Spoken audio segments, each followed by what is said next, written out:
Welcome to AG Education.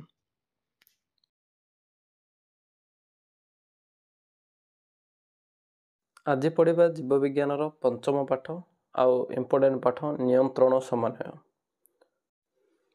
ଆମେ ଯେତେ ପ୍ରକାର ସବୁ କାର୍ଯ୍ୟ କରୁଛୁ ତାହାର କିଛି କଣ୍ଟ୍ରୋଲ ରହିଥାଏ ଆମ ଶରୀରରେ ଏବଂ ସେ ସମନ୍ୱୟ ପଦ୍ଧତି ଆକାରରେ କାର୍ଯ୍ୟଟି ହୋଇଥାଏ। ସେମିତି ଉଦ୍ଭିଦରେ କ'ଣ ଏଇଟା ହୋଇଥାଏ? ରାସାୟନିକ ପଦ୍ଧତି ଜରିଆରେ ହୋଇଥାଏ ଏବଂ ପ୍ରାଣୀ ଶରୀରରେ ଦୁଇଟି ପ୍ରକ୍ରିୟା, ଗୋଟେ ହେଲା ରାସାୟନିକ ତା ସହିତ ସ୍ନାୟବିକ। କାହିଁକିନା ଦେଖ ଆମର ଶରୀରର ପ୍ରତ୍ୟେକ ଅଂଶରେ କ'ଣ ରହିଛି? ସ୍ନାୟୁକୋଷ ରହିଅଛି। ପ୍ରଥମେ ଦେଖିବା ଆମେ ଉଦ୍ଭିଦ ହର୍ମୋନ କ'ଣ? ଉଦ୍ଭିଦ ହର୍ମୋନ କ'ଣ? ତିନୋଟି ପ୍ରକ୍ରିୟାରେ ହୋଇଥାଏ, ଗୋଟେ ହେଲା କୋଷ ବିଭାଜନ, କୋଷ ପ୍ରସାରଣ ଏବଂ କୋଷ ବିଭେଦନ। ଉଦ୍ଭିଦରେ ଥିବା ହର୍ମୋନକୁ କୁହାଯାଏ phytohormone. Important question bit ପାଇଁ, ଉଦ୍ଭିଦରେ ଥିବା ହର୍ମୋନ ହେଉଛି ଫାଇଟୋ ହର୍ମୋନ। ଇଏ କେତେ ପ୍ରକାରର? 5 ପ୍ରକାରର। କ'ଣ ହେଇଯିବ ଇଏ? 5 ପ୍ରକାର। ଦେଖ ଅଛି auxin, gibberellin, cytokinin, ethylene, ଆବସିସିକ୍ acid. ବୁଝିବା ପାଇଁ ଦେଖ ସାଇଡ଼ରେ ମଧ୍ୟ ମୁଁ ଚିତ୍ର ଆକାରରେ କରିଦେଇଛି ଯେ ଅକ୍ସିନ୍, ଜିବରେଲିନ୍, ସାଇଟୋକାଇନିନ୍ ହେଉଛି ବୃଦ୍ଧି ହର୍ମୋନ। ନେକ୍ସଟ ହେଲା କ'ଣ? ଏଥିଲିନ୍ ଏବଂ ଆବସିସିକ୍ ଏସିଡ୍ ହେଉଛି ଆମର ବୃଦ୍ଧି ହ୍ରାସକ ହର୍ମୋନ। ପ୍ରଥମ 3ଟା ବୃଦ୍ଧିକୁ ବଢ଼ାଏ, ଲାଷ୍ଟ 2ଟା ବୃଦ୍ଧିକୁ କ'ଣ କରିଥାଏ? କମାଇଥାଏ। ଆଉ ଅକ୍ସିନ୍, ଜିବରେଲିନ୍ କ'ଣ କରିଥାଏ? ଶାଖା ଓ କାଣ୍ଡର ବୃଦ୍ଧିରେ ସାହାଯ୍ୟ କରିଥାଏ ଏବଂ ସାଇଟୋକାଇନିନ୍ କୋଷ ବିଭାଜନର ହାରକୁ ବୃଦ୍ଧି କରିଥାଏ, ଯାହାଦ୍ୱାରା ବୃକ୍ଷର ଉଚ୍ଚତା ବଢ଼ିବାରେ ଲାଗିଥାଏ। ସେକେଣ୍ଡ ହେଲା ବୃଦ୍ଧି ହ୍ରାସକ ହର୍ମୋନ କ'ଣ? ନା ଦେଖିଥିବ ବେଳେବେଳେ ବା ଅନେକ ସମୟ ପରେ ଉଦ୍ଭିଦର ପତ୍ର ଗୁଡ଼ିକ ଝଡ଼ି ଯାଇଥାନ୍ତି, ଅର୍ଥାତ୍ ସେ ପତ୍ରର କାଣ୍ଡରେ କ'ଣ ହୋଇଥାଏ? ଏଥିଲିନ୍ ଏବଂ ଆବସିସିକ୍ ଏସିଡ୍ ଭଳି ବୃଦ୍ଧି ହ୍ରାସକ ହର୍ମୋନର ପରିମାଣ ବଢ଼ିଯାଇଥାଏ, ଯଦ୍ୱାରା ସେଗୁଡ଼ିକ ପତ୍ର, ଫୁଲ, ଫଳ ଝଡ଼ାଇବାରେ ସାହାଯ୍ୟ କରିଥାନ୍ତି। ପରବର୍ତ୍ତୀ ରହିଛି ଉଦ୍ଭିଦରେ ଥିବା ହର୍ମୋନ ନିୟନ୍ତ୍ରଣ କାହା ଦ୍ୱାରା ହୋଇଥାଏ? ଆଲୋକାନୁବର୍ତ୍ତନ, ଜ୍ୟାନୁବର୍ତ୍ତନ, ଅନ୍ତର୍କୁଞ୍ଚନ ଗତି, ଷ୍ଟୋମାଟାର ଗତି ଏବଂ ଫଳ ପାଚିବା, ଏସବୁ ଜରିଆରେ ହୋଇଥାଏ। ଉଦ୍ଭିଦରେ ଫୁଲ ଧରିବା ପ୍ରକ୍ରିୟାକୁ ଆମେ କ'ଣ କାହା ଉପରେ ନିର୍ଭର କରେ? ଆଲୋକର ଅବଧି। କାହିଁକିନା ଆଲୋକ ପଡ଼ିଲେ ଉଦ୍ଭିଦରେ କ'ଣ ହୋଇଥାଏ?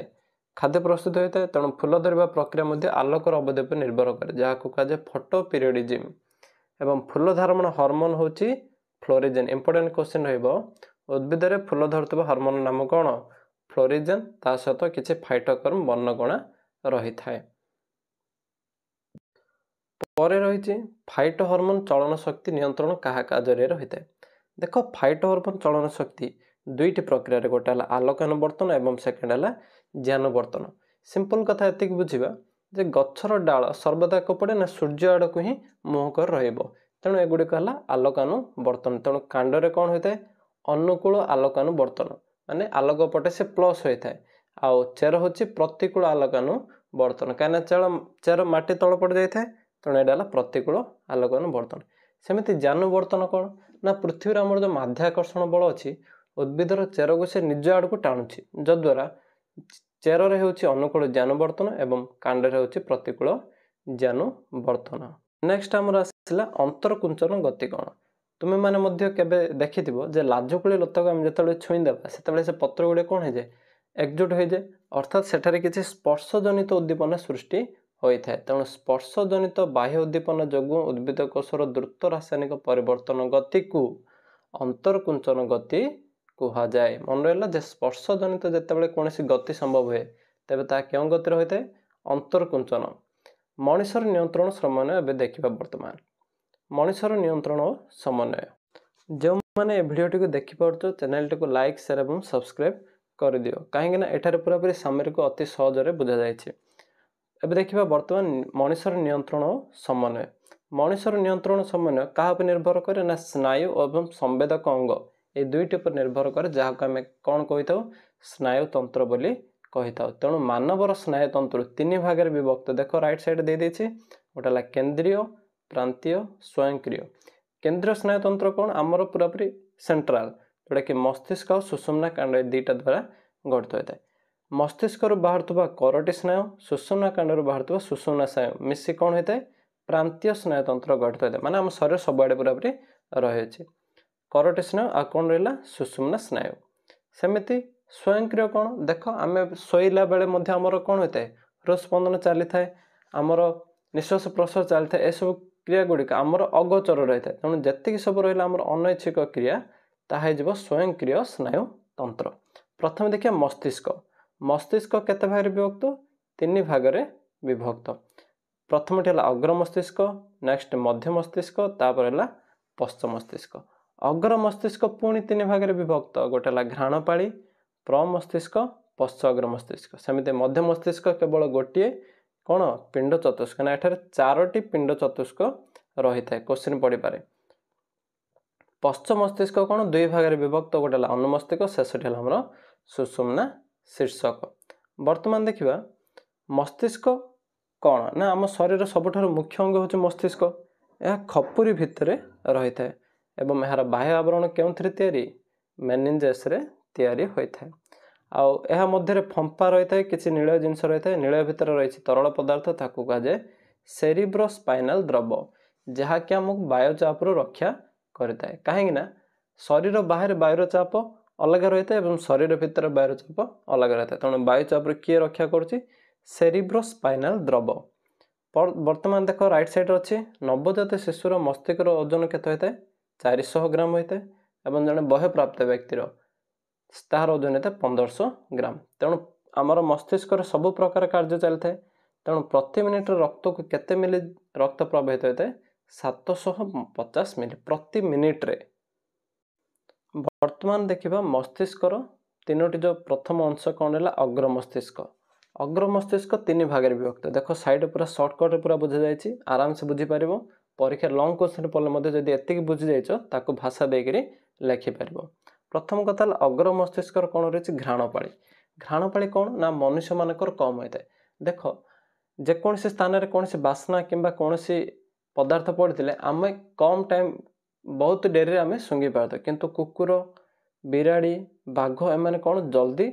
ताकू घ्राण कर दिखाते तेणु से घ्राणपाली अधिक नेक्स्ट है प्रमस्तिष्क इंपोर्टेंट रोचे मस्तिष्कर सबुठारु बड़ अंशर नाम कौन ना हो प्रमस्तिष्क आते भाग विभक्त दुई भाग गोटे है डाहाण पाली एवं बाम पाली तुम चित्र में मस्तिष्क देखिपार मस्तिष्क दुई भाग गोटे बाम पाली गोटे डाहाण पाली सेमती कौन ना प्रमस्तिष्क कौन करता कार्य ताप चाप कष्ट स्पर्श उद्दीपन इत्यादि ग्रहण करे इंपोर्टेंट रोचे जे मस्तिष्कर केउ अंश ताप चाप कष्ट स्पर्श पर उद्दीपन को ग्रहण कर मस्तिष्क पठाई थाए उत्तर हो कौन प्रमस्तिष्क नेक्स्ट है प्रमस्तिष्क पछ रही पश्च अग्र मस्तिष्क यार उपरी भाग निम्न भाग दुईटा अलग अलग जिनस कौन उपरी भाग रही पिनियल ग्रंथि तल भाग रही हाइपोथैलेमस ग्रंथि ए दुईटा आम परवर्ती पेज रे देखिबा जे पिनियल ग्रंथि कौन कौन हार्मोन क्षरित हुए एवं हाइपोथैलेमस कौन कौन कार्य व्यवहृत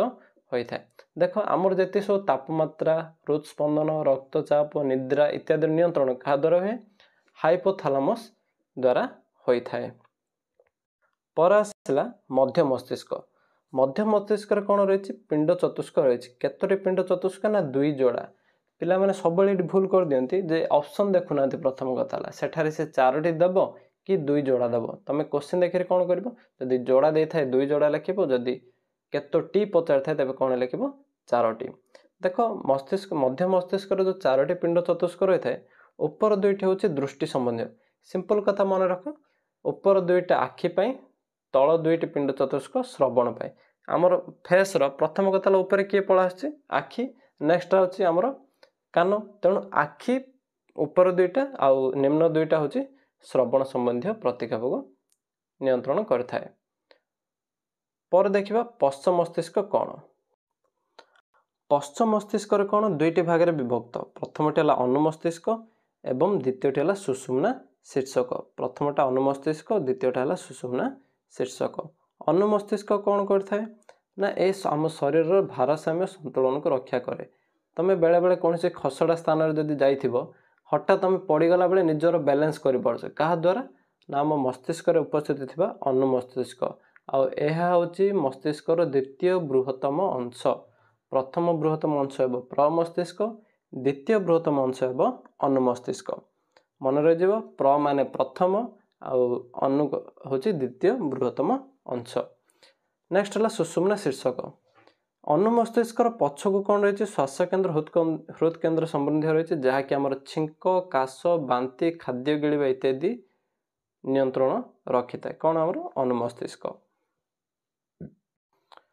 परवर्ती आसला आमर सुषुम्ना कांड। सुषुम्ना कांड कौन ना सुषुम्ना शीर्षक शेष भाग ये अवस्थित एवं खपुरीर महारंध्र बाट दे प्रवेश करोटी आमर मेरुदंड भितर मान आम पिठीपट जो रही मेरुदंड मेरुदंड भितर सुषुम्ना कांडर अवस्थिति रही।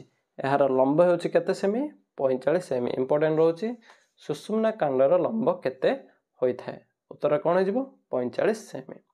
यार कार्य कौन ना यह शरीर संगृहित वार्ता को मस्तिष्क को जगाए एवं प्रेरित आदेश द्वारा शरीर विभिन्न अंग को दर्शाई थाए ता सहित अति जरूरी प्रतिक्षेप कार्य संपादन करे। तुम्हें बेले बेले देखि कि साइकेल जावा बेले कि बाइक जावा बेले तुम आगे हठात गोटे पक्षी कि हठात गोटे पोक जो उड़ी आसे तुम आखिपता हठात बंद हो जाए ऑटोमेटिक बंद हो जाए। यह क्यों द्वारा होता है अति जरूरी प्रतिक्षेप क्रिया द्वारा होता है। यह क्या द्वारा नियंत्रित सुषुम्ना कांड द्वारा नियंत्रित हुए। परवर्ती रही आमर प्रांतीय स्नायुतंत्र कौन उपरे कहुला जे प्रांतीय स्नायुतंत्र मस्तिष्क आसथिबा स्नायुतंत्र कहुए करटी स्नायु सुषुम्ना से आइथिबा कहुए सुषुम्ना स्नायु। तेणु आम शरीर करटी स्नायु केतोटी रही 12 जोड़ा एवं सुषुम्ना स्नायु रही 31 जोड़ा। सेम क्वेश्चन जदि जोड़ा पचारे 12टी आउ करटी स्नायु जदि केतोटी पचारे तेज 24टी हम सेमती सुषुम्ना स्नायु 31 जोड़ा किंतु 62टी रही था। नेक्स्ट रहा स्वयंक्रिय स्नायुतंत्र। स्वयंक्रिय स्नायुतंत्र कौन यह दि भाग विभक्त गोटे है मस्तिष्क निर्देश चालित कार्य आम मस्तिष्क निर्देश चलवा बुलवा खेलवा कार्य इत्यादि करूँ तेणु एगुड़िक है ऐच्छिक क्रिया विपरीत पार्थक्य दर्शा पड़ पारे ऐच्छिक क्रिया एवं अनैच्छिक क्रिया कौन आमर अज्ञात सारे जो सब कार्य हुए जमीक श्वासक्रिया रेचन खाद्य परिपाक इत्यादि कौन होता है अनैच्छिक क्रिया गुड़िक क्या द्वारा होती ना स्वयंक्रिय स्नायुतंत्र द्वारा नियंत्रित होती। परवर्ती अवस्था आसला आमर स्नायुकोश कौन देखो यहाँ तुम 2 मार्क्स 3 मार्क्स और 4 मार्क्स जहाँ आसिले तुम्हें ये लिखिपार जदि ठीक से भलसे पढ़ी जाइए। स्नायुकोश हूँ आम शरीर गाठनिक एवं क्रियात्मक एकक 1 मार्क रहा। स्नायुकोशर न्यष्टि अंश को कौन कहुए सेल बॉडी कहुए ता सहित क्षुद्र शाखायित तंतु को कहुए डेंड्राइट माने जो गुड़िक शाखा टाइप बाहर से गुड़िक डेंड्राइट एवं डेंड्राइट विपरीत अवस्था जोड़ा लंब आकार होता है कहुए आक्सन। तेणु स्नायुकोशर 3टी जिन कौन कौन गोटे है डेंड्राइट आक्सन सेल बॉडी। क्वेश्चन रो स्नायुकोशर न्यष्टि जोड़ा रही कहुए सेल बॉडी शाखायित तंतु कहुए डेंड्राइट एवं लंब अंशटी कहुए आक्सन। मन रही आक्सन जो स्थान देखा जाए आम कौन कहूँ आक्सन हिल्क। यार शेष भाग कौन रही टेलोडेंड्रिया तार अग्रभाग क्यों तैयारी एंड नर्व रे तैयारी होता है और एंड नर्व अनेक सिनाप्टिक वेसिकल द्वारा होता है जोड़ा कि आमर आक्सन कोष जीवक कौन कहुए आक्सोप्लाज्म कोष झिल्ली को कहुए आक्सालेमा रही। इंपोर्टेंट जे आक्सन रो कोष जीवक अंश कौन कहुए आक्सोप्लाज्म एवं कोष झिल्ली को कहुए आक्सोलेमा। परवर्ती होची आम शरीर दीर्घतम कोष होची स्नायुकोश माने सबुठार पाद ठार आरंभ करी मस्तिष्क पर्यंत सबुआडे कौन रही स्नायुकोश रही। आक्सन और डेंड्रन मिलन स्थल कहुए सिनाप्स पॉइंट रहिबो आक्सन और डेंड्रन मिलन को कौन कहुए सिनाप्स बोली कहुए। बर्तमान देख आमे जहाँ देखि थाउ ता स्नायुकोशर क्या द्वारा जाए डेंड्राइट द्वारा मस्तिष्क को जाए। इंपोर्टेंट रहिबो जहाँ सब आम देखु क्या द्वारा जाए डेंड्राइट द्वारा गति करे सेमिति जहाँ शुणु कान थिबा सेंसरी स्नायु द्वारा डेंड्राइट द्वारा ही क्यों प्रक्रिया विद्युत रासायनिक प्रक्रिया एडा परीक्षा आस बेले स्नायुकोश गुड़िक क्यों प्रक्रिया खबर संवेदन बा ग्रहण करथांती केमिति रहबो विद्युत रासायनिक प्रक्रिया मध्य पठाई था क्या आक्सन जरिए। नेक्स्ट है एठारे कौन रहता है एसिटिल कोलिन परी रासायनिक पदार्थ क्षरण होता है। अति जरूरी कार्य समस्त क्या द्वारा कहुए सुषुम्ना कांड द्वारा होता है। मस्तिष्क बा सुषुम्ना कांड द्वारा परिचालित स्वतः प्रवृत्त बा स्वतः स्फूर्त प्रक्रिया को कौन कहुए प्रतिक्षेप क्रिया। प्रतिक्षेप क्रिया 3टी जरिया रहता है गोटे है सुषुम्ना कांड 3टी अंश द्वारा व्यवहृत सुषुम्ना कांड सेंसरी स्नायु एवं मोटर स्नायु। देख समन्वय पद्धति कौन ऊपर मध्य कह जाइथिला जे समन्वय पद्धति दुईटा प्रक्रिया रे गोटे रासायनिक पद्धति आ गोटे स्नायविक पद्धति। उद्भिद क्षेत्र में केवल रासायनिक रही है सेमिति मनुष्य क्षेत्र में दुई प्रक्रिया गोटे रासायनिक आ गोटे अन्यटी स्नायविक। स्नायविक पद्धति द्वारा कार्य हठात हो जाए तुमको जब गोटे मशा चबाए आमर अन्य हाथ कौन ऑटोमेटिक से स्थान को चली जाए ताहले एटा क्यों प्रक्रिया होता है स्नायविक पद्धति द्वारा। सेमती रासायनिक पद्धति द्वारा कार्य मंथर होता है जमीक पुरुष मानकर निश धाड़ी उठा एगुड़िक रासायनिक पद्धति द्वारा होता है शरीर मध्य तेणु एगुड़िक धीरे धीरे। नेक्स्ट है अंतःस्रावी ग्रंथि अंतःस्रावी तंत्र अनेक अंतःस्रावी ग्रंथि क्षरित होता है। गोटे है हाइपोथालामस ऊपर मध्य कह जाइथिला हाइपोथालामस और पिट्यूटरी ग्रंथि विषय। हाइपोथालामस दुई प्रकार हार्मोन क्षरण तो गोटे रिलीजिंग हार्मोन अन्यटी इनहिबिटिंग हार्मोन। यह कौन करता पिट्यूटरी ग्रंथि क्षरण को नियंत्रण करिथाए। पिट्यूटरी ग्रंथि केते प्रकार एडिनोहाइपोफाइसिस एवं न्यूरोहाइपोफाइसिस।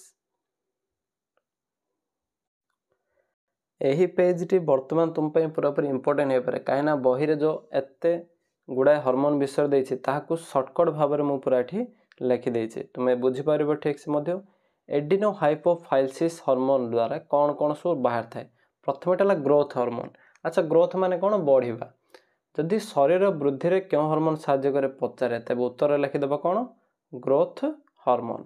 अच्छा जदि कहार जदि उच्चता बढ़े ना ताको आम कौन कहूँ बामनता बोली कही था जहाँ आम बांगारा बोली मध्य कही था। सेमती जार अधिक उच्चता बढ़ी जाए ताको कौन कह जाए अतिकायित माने एठारे व्यक्तिर उच्चता 8 ରୁ 9 फुट एते उच्च हो जाए।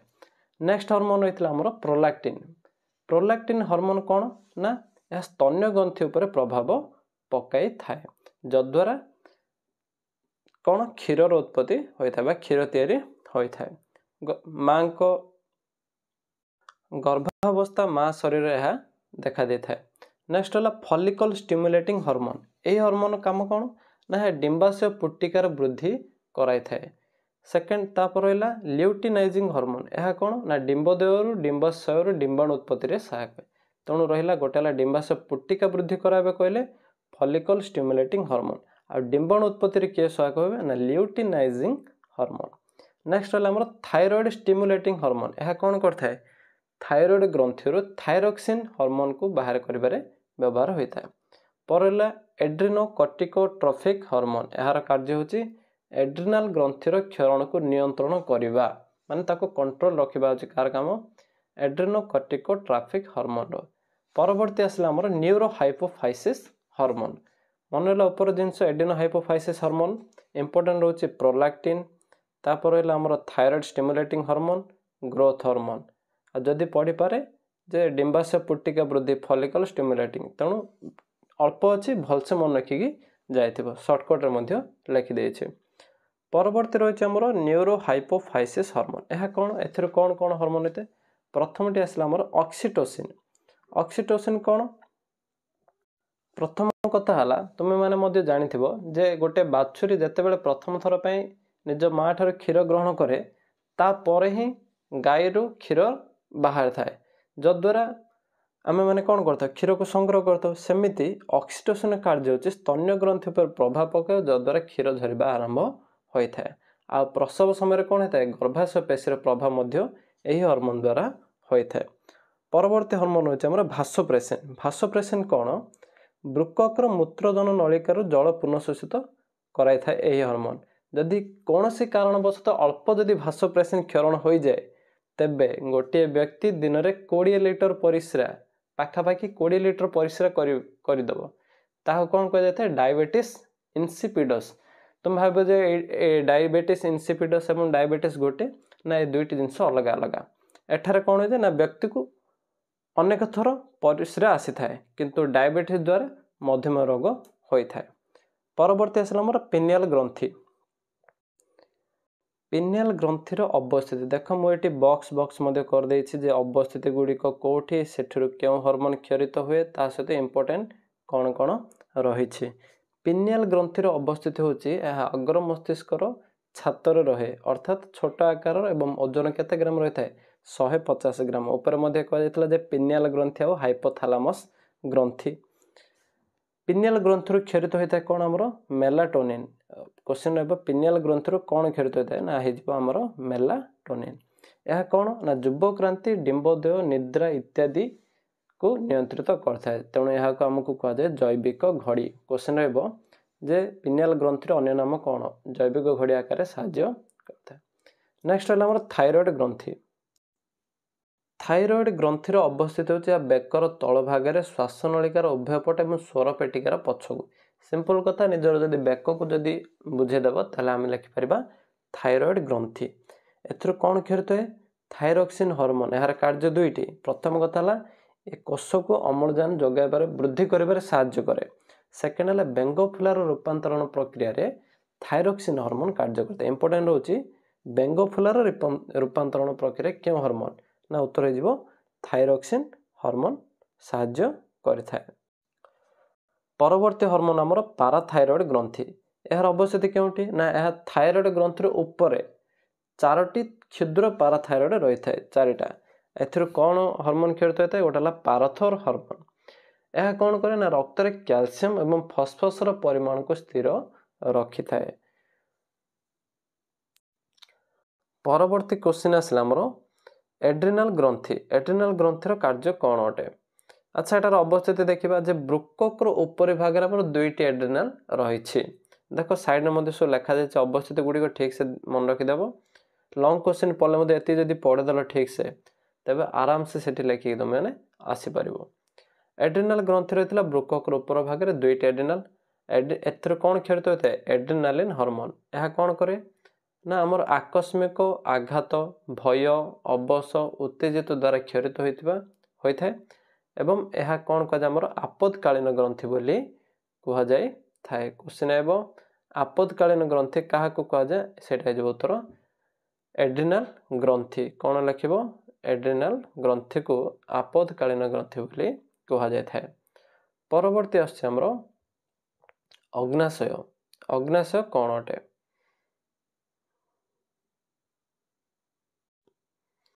अग्नाशयर अवस्थिति ना पाकस्थल ठीक तले ग्रहणी फास मध्य यह थाए कौन आमर अग्नाशय एथर दुई प्रकार गोटे मिश्रित ग्रंथि ना एंजाइम हार्मोन दुईटी जाक क्षरण होता है हार्मोन क्षरण अंश को कहुए आइलेट्स ऑफ लांगरहांस क्वेश्चन अग्नाशयर जो हार्मोन क्षरण अंश कौन कहुए आइलेट्स ऑफ लांगरहांस एथिरे तीनोटी हार्मोन क्षरण होता है कौन कौन अल्फा बीटा एवं डेल्टा देख बुझा जाए जे अल्फा द्वारा कौन बाहर थाए ग्लूकागन बीटा द्वारा इन्सुलिन एवं डेल्टा द्वारा सोमाटोस्टानिन इंपोर्टेंट क्वेश्चन विगत वर्ष मानकर पड़ी जे अल्फा कोषर कि बीटा कोषर कि गामा डेल्टा कोषर कौन कौन बाहर थाए।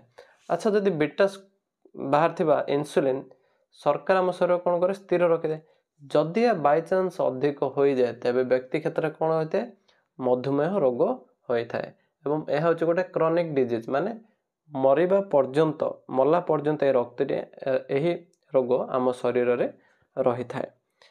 परवर्ती हूँ शुक्राशय शुक्राशय कौन ना आम शरीर में पुरुष मान शरीर में शुक्रमुणी दुईटी शुक्राशय थाए यही दुईटी शुक्राशय लेडिक कोष कौन तैयारी करता है टेस्टोस्टेरोन नामक हार्मोन तैयारी करता है जहाँकि गौणलिंग लक्षण देखा दिए टेस्टोस्टेरोन कौन उत्पन्न होता है शुक्राणु उत्पन्न होता है।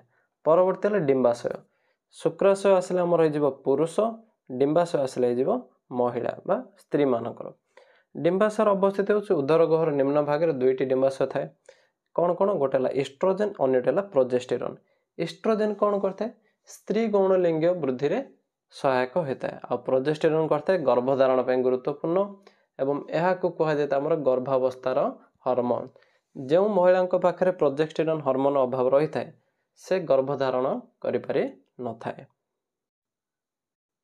पर रही आमर भ्रूणबंध भ्रूणबंध कौन यह माँ एवं गर्भाशयस्थ शिशु मध्य संजोग स्थापन करता है यह एक अंतःस्रावी ग्रंथि अटे एथर कौन बाहर थाए ह्यूमन कोरियोनिक गोनाडोट्रोपिक जहाँकि मूत्र रे रही है एवं मूत्र परीक्षा द्वारा जड़े महिला गर्भवती अच्छी कि ना जना पड़ता है यह कहुए गर्भ संचालन निर्णायक परीक्षा शरीर बाहर एवं शरीर भितर परिवेश अलग रही है तेणु आम शरीर को समस्थित रक्षा कर नियंत्रण समय कार्यकारी होता है यह प्रक्रिया क्या द्वारा होता है ନା ଫେରନ୍ତା ସଂକେତ ନିୟନ୍ତ୍ରଣ ଦ୍ୱାରା କାର୍ଯ୍ୟକାରୀ ହୋଇଥାଏ। ମଝିରେ ରହିଗଲା ଆମର ଅନ୍ତଃସ୍ରାବୀ ଗ୍ରନ୍ଥି ଏବଂ ବହିଃସ୍ରାବୀ ଗ୍ରନ୍ଥି କ'ଣ ଅଟେ। ଦେଖ ବହିରେ ମଧ୍ୟ ରହିଛି, ତୁମେ ନିଜେ ପଢ଼ିପାରିବ ଯେ ଅନ୍ତଃସ୍ରାବୀ ଓ ବହିଃସ୍ରାବୀ ଗ୍ରନ୍ଥି କ'ଣ। ବହିଃସ୍ରାବୀ ଗ୍ରନ୍ଥି କ'ଣ ନା ଲାଳ ଗ୍ରନ୍ଥି ଯକୃତ ଆମ ଶରୀର ବହିଃସ୍ରାବୀ ଗ୍ରନ୍ଥି ଅଟେ।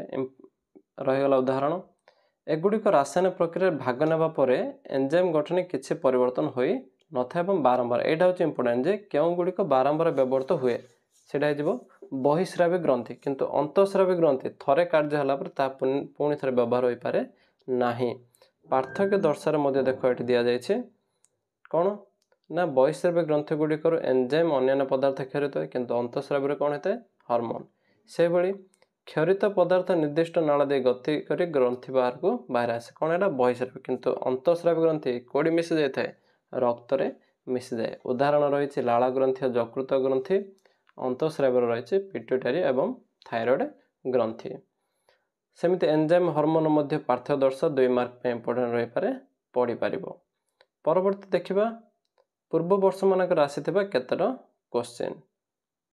ପ୍ରଥମ ପ୍ରଶ୍ନ, ଗର୍ଭ ସଞ୍ଚାର ନିର୍ଣ୍ଣୟ ପରୀକ୍ଷାରେ କେଉଁ ହରମୋନ ସୂଚକ ଭାବେ ବ୍ୟବହାର କରାଯାଏ। ଲାଷ୍ଟରେ ପଢ଼ାଗଲା ଗର୍ଭ ସଞ୍ଚାର ଯଦି ଆସେ HCG ମାନେ ହ୍ୟୁମାନ୍ କୋରିଓନିକ୍ ଗୋନାଡୋଟ୍ରଫିକ୍। ଦେଖ ମୁଁ ଏଇଠି ଅପସନ୍ ଆଉ ଲେଖିନି ABCD, ତେଣୁ ବକ୍ସ ମୁଁ କରିଦେଉଛି।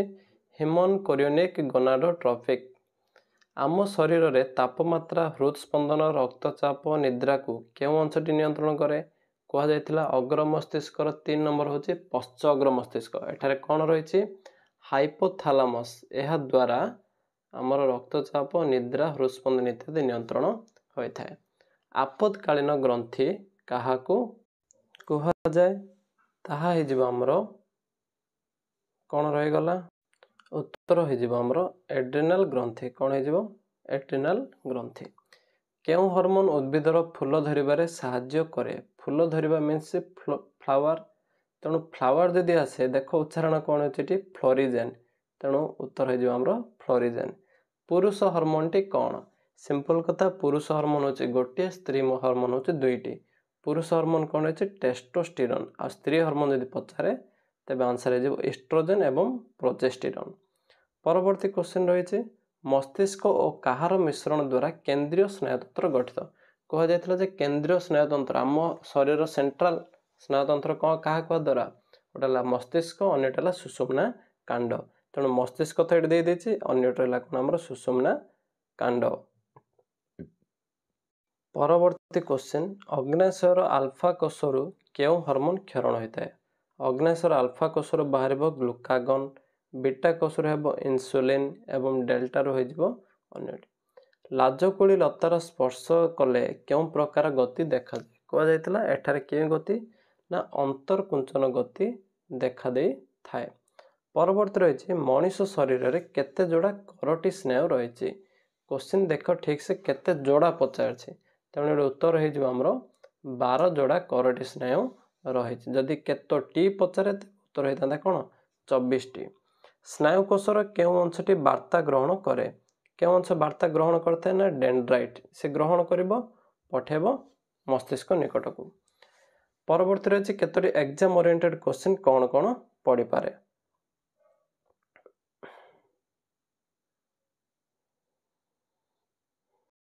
ଦେଖ ବୋଲେ କ୍ୱେଶ୍ଚିନ୍ ଗୁଡ଼ିକ ଟାଇପ୍ କଲାବେଳେ ବନାନର ମଧ୍ୟ ପାର୍ଥକ୍ୟ ରହିପାରିବ, କିନ୍ତୁ ଆମକୁ ଉତ୍ତର ଦରକାର। ଉଦ୍ଭିଦର ହରମୋନକୁ କ'ଣ କୁହାଯାଏ ନା ଉତ୍ତର ହେଇଯିବ ଆମର ଫାଇଟୋ ହରମୋନ। କେଉଁ ହରମୋନ ଉଦ୍ଭିଦର କୋଷ ବିଭାଜନ ହାର ବୃଦ୍ଧି କରେ। କୁହାଯାଇଥିଲା ବୃଦ୍ଧି ପାଇଁ 3ଟି ଅକ୍ସିନ୍, ଜିବରେଲିନ୍, ସାଇଟୋକାଇନିନ୍। ସେମିତି ବୃଦ୍ଧି ହ୍ରାସକୁ 2ଟି ଏଥିଲିନ୍, ଆଉ ଗୋଟେ କ'ଣ ହେଲା ଆବସିସିକ୍ ଏସିଡ୍। ତେଣୁ ଉଦ୍ଭିଦର କୋଷ ବିଭାଜନ କେଉଁଠି କରିଥାଏ ସାଇଟୋକାଇନିନ୍। ପରବର୍ତ୍ତୀ କ୍ୱେଶ୍ଚିନ୍ ଉଦ୍ଭିଦର ପତ୍ର, ଫୁଲ, ଫଳ ଝଡ଼ାଇବାରେ କେଉଁ ହରମୋନ ସାହାଯ୍ୟ କରେ। ଯେହେତୁ ଏଗୁଡ଼ିକ ବୃଦ୍ଧି ହ୍ରାସକ, ତେଣୁ ଉତ୍ତର ହୋଇଯିବ ଆମର ଏଥିଲିନ୍ ଏବଂ ଆବସିସିକ୍ ଏସିଡ୍। ପରବର୍ତ୍ତୀ କ୍ୱେଶ୍ଚିନ୍ ଉଦ୍ଭିଦର ଚେରରେ କେଉଁ ପ୍ରକାର ଚଳନ ଦେଖାଯାଏ। କୁହାଯାଇଥିଲା ଯେ ଚେର ପୃଥିବୀର ମାଧ୍ୟାକର୍ଷଣ ବଳ ଆଡ଼କୁ ଗତି କରେ। ଯଦି ସେଇଟା ଗତି କରିବ ତାକୁ କୁହାଯାଏ ଅନୁକୂଳ ଜାନୁବର୍ତ୍ତନ। ଅନ୍ୟଟି ହେଉଛି କ'ଣ ପ୍ରତିକୂଳ ଆଲୋକାନୁବର୍ତ୍ତନ। ଅପସନ୍ ଦେଖିକି ଏଇଟା ଆମ ଉତ୍ତର ଠିକ୍ସେ ଲେଖିବା ଉଚିତ। ପରବର୍ତ୍ତୀ କ୍ୱେଶ୍ଚିନ୍ ଲାଜକୁଳି ଲତାରେ କେଉଁ ଗତି ଯୋଗୁଁ केउं गति दृश्यमान हुए ऊपर मध्य दिया जाइथिला कोन रहबो अंतरकुंचन गति देखा जायते। मानव स्नायुतंत्र केतोटी भाग में विभक्त 3 भाग में केंद्रीय प्रांतीय एवं कोनटी स्वयंक्रिय। समस्त अनैच्छिक क्रिया क्यों स्नायुतंत्र गठित होता है स्वयंक्रिय स्नायुतंत्र द्वारा गठित होता है। परवर्ती क्वेश्चन मस्तिष्क मध्य तरल पदार्थ को कौन कह ना सेरिब्रोस्पाइनल द्रव इंपोर्टेंट रोचे मस्तिष्क तरल पदार्थ कौन अटे। परवर्ती प्रश्न जड़े बह्यप्राप्त व्यक्तिर मस्तिष्क ओजन केते ना उत्तर हो 1500 ग्राम। 10 नंबर क्वेश्चन मस्तिष्क सबुठारु बड़ अंशर नाम कौन ना उत्तर कौन हो प्रमस्तिष्क। नेक्स्ट रही पश्चअग्र मस्तिष्क उपरि भाग में क्यों ग्रंथि रही पिनियल ग्रंथि रही निम्न भाग में कौन हो हाइपोथैलेमस ग्रंथि।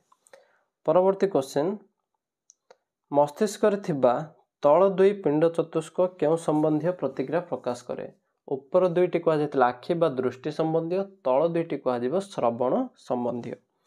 मस्तिष्कर केउं अंश शरीर संतुलन और भारसाम्य रक्षा करे सेटा हो अनुमस्तिष्क। परवर्ती मेरुदंड मध्य सुषुम्ना कांडर दैर्घ्य केते इंपोर्टेंट क्वेश्चन रही उत्तर हो कौन 45 सेमी। पर रही क्वेश्चन आम शरीर में केतोटी करटी स्नायु रही उत्तर कौन हो 12 जोड़ा बा 24टी सेमिति जदि सुषुम्ना स्नायु पचारे तेबे हो 31 जोड़ा बा 62टी।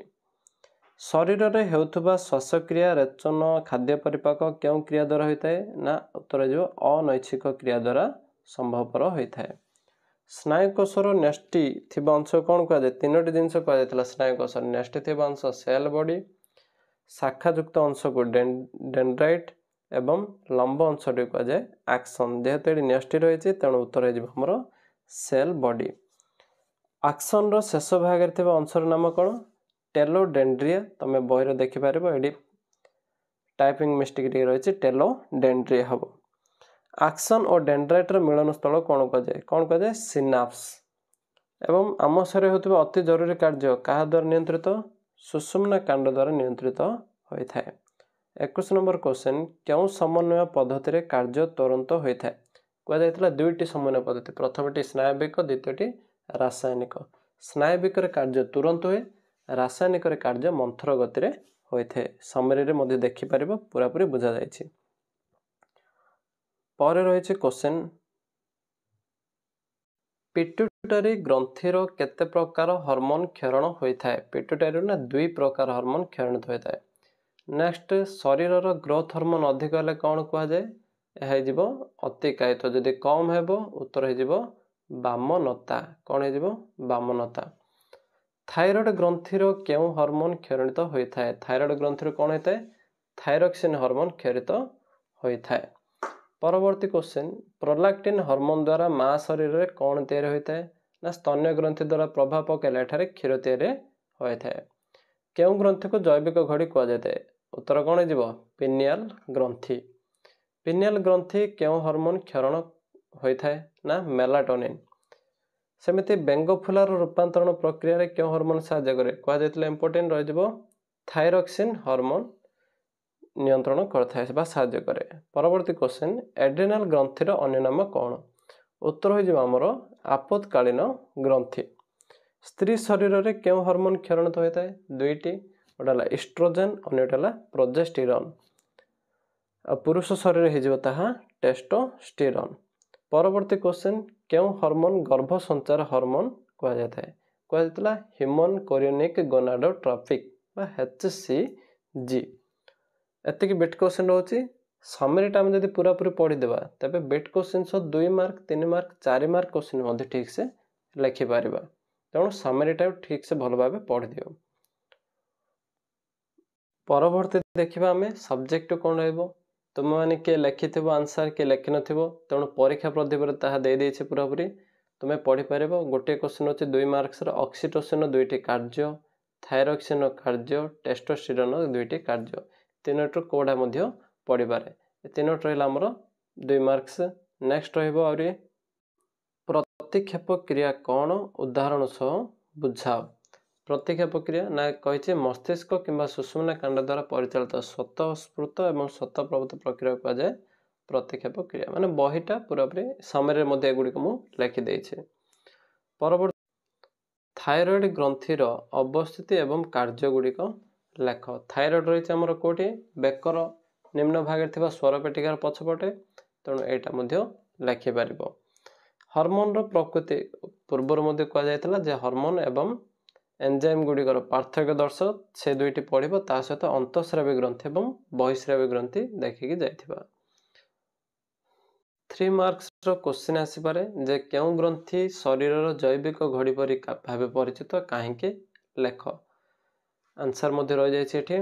परवर्ती क्वेश्चन स्वयंक्रिय स्नायुतंत्र कौन या किपरि कार्य करे कहुला स्वयंक्रिय स्नायुतंत्र विषय उपर यहाँ लिखिब।